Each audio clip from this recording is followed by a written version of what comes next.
JoJo's Bizarre Adventure is filled to the core with a lot of powerful characters and abilities. Some who everyone can recognize as extremely powerful, and others that people don't seem to get right away. Though there are some stands and abilities that some people just seem to put a lot of stock into and being very powerful, when in fact they're very basic or just plain suck. One of the best examples of this is Death 13 and his stand user, Manish Boy.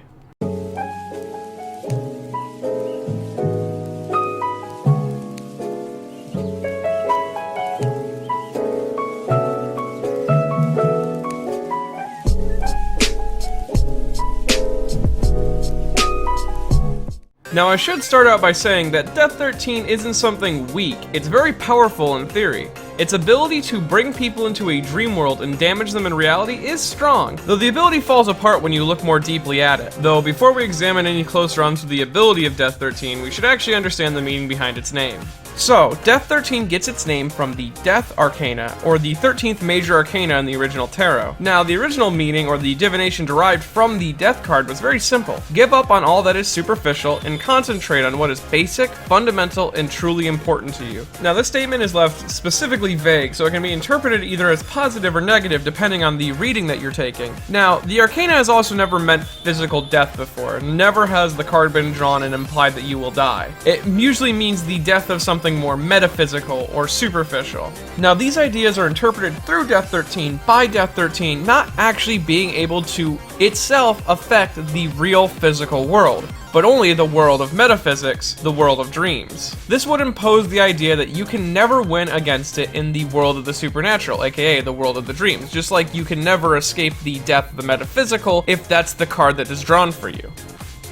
Other interesting details about Death 13 design-wise is that Death 13 has a unique catchphrase, Lally-Ho, which is actually a direct reference to the fantasy RPG series Dragon Quest, a game which the 4th installment was coming out during the time of Death 13's introduction, and Hirohiko Araki himself helped pose as the hero figure from Dragon Quest IV on the cover of 1990's Shonen Jump. The phrase is a reference to the sleep spell Snooze, which in Japanese is translated directly as Rari-Ho, which renders the opponent asleep and makes them helpless against any attacking monster. Another interesting detail about Death 13's design is that the stand itself has only arms, head, and a scythe, which are all parts of the physical body and nothing superficial, hankering back to the most basic senses of sight, smell, touch, taste, and hearing. And the scythe itself can be interpreted as either teeth or nails, which hanker back to the basic fundamentals of human. You either have your basic senses and your teeth and nails. Those are your basic defense mechanisms. And all of these features complement the original idea of giving up on all things that are superficial, everything below your basic senses, and concentrating on the fundamental and truly important to your life, your basic senses and your basic defenses. Which, given that the user is a baby, makes a lot of sense that those are the only things that they really have. Now, ability-wise, Death 13 runs into some very big issues usage-wise. Now, first of all, yes, non-stand users, Death 13 is completely unbeatable. You have no chance. Though, just about every stand is strong against non-stand users given the just advantage that you have. But Death 13 is actually a lot weaker than most other stands in this case because Death 13 can't protect its user if anything goes wrong. This is because Death 13 cannot manifest itself in the real world, but it also can't prevent things from waking up from its dream world. And now the reason I say its dream world is because Death 13 can't enter people's dreams, but trap people in a specific dream world that it creates. Not to mention that Death 13 needs to catch the person in its range, which mind you is an E, before the person goes to sleep because it can't drag them out of their sleep into the dream world. But even when it has full control over the world itself, Death 13 can't prevent the target from waking up. Now I should mention that Death 13 can make it so the target can't pinch themselves awake or stab themselves awake, but Death 13, if it scares the target enough, will force them to naturally wake up. See Kakyoin at the beginning of this arc. And if the target carves something into their arm,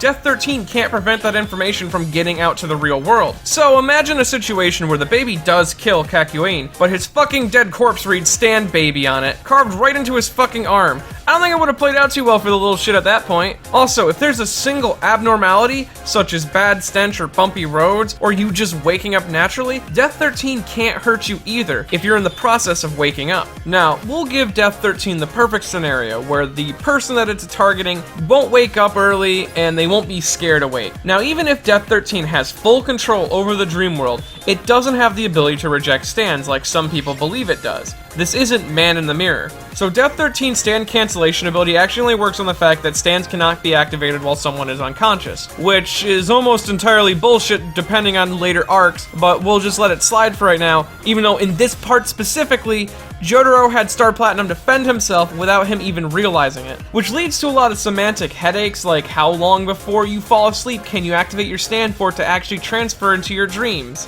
Like, just thinking about that hurts my head.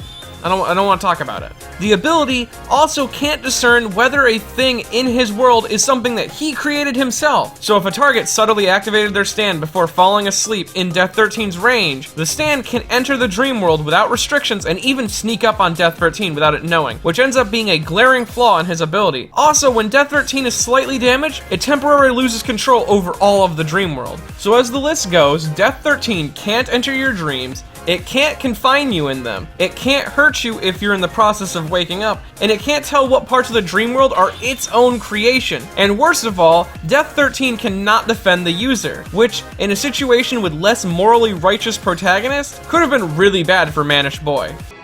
Wrong! I'm 11 months! Almost a year old! It may also interest you to know that I'm a genius! I may poop in my diapers, but I know a hell of a lot more than you fools!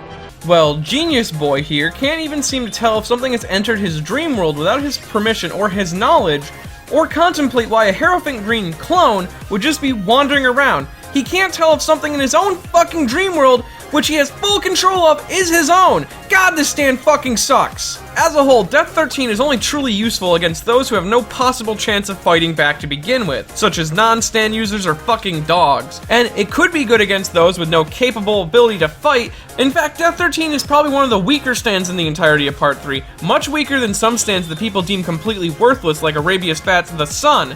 But that's a video for another time. Now, if you enjoyed this video and want to help support more videos like it in the future, I have a Patreon over at patreon.com/MediNotTheBadGuy. And if you would like to die in your sleep,